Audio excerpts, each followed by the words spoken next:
You know, I've written 5 books on retirement. My first book is Paychecks and Playchecks. And I will tell you, I'm a reluctant author. I never want to write a book. I didn't dream of writing a book. It wasn't on my bucket list. So why to write a book?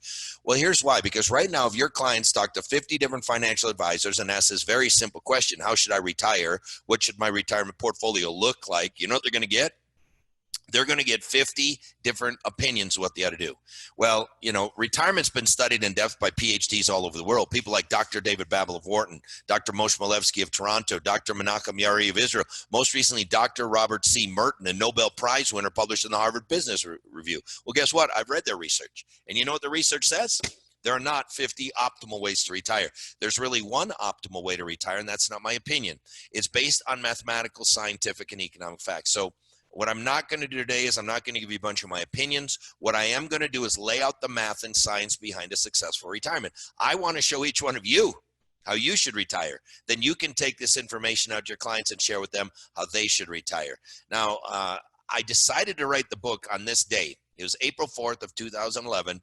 I was minding my own business, reading the Wall Street Journal, when the headline read, Fed's low interest rates crack retirees' nest eggs. And this article is all about a guy by the name of Forrest Yeager, 91 years of age, down in Port Charlotte, Florida.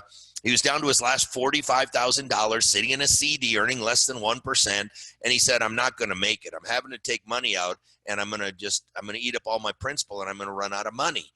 And I'm reading this. I want to say, Forrest, you're 91. Did you know a 91-year-old at that time could go into any insurance company in America, buy a SPIA, a lifetime income annuity? Do you know what the guaranteed payout rate on a SPIA for a 91-year-old was? Over 20% a year. His $45,000 would have guaranteed him $9,000 every year for the rest of his life. He would have never run out of money. But Forrest didn't know. There were other people in the article. They were invested in stocks, and the market was crashing, and they were selling and losing money. I said, I got to write a book. So I wrote a book on how to retire the optimal way. Now, what's the difference between optimal and best? See, nobody knows what's going to be the best. I don't. You don't. Nobody does. If the Dow goes to 100,000, we should all put our money in the Dow. If Bitcoin goes to $1 million, we should all put our money in Bitcoin.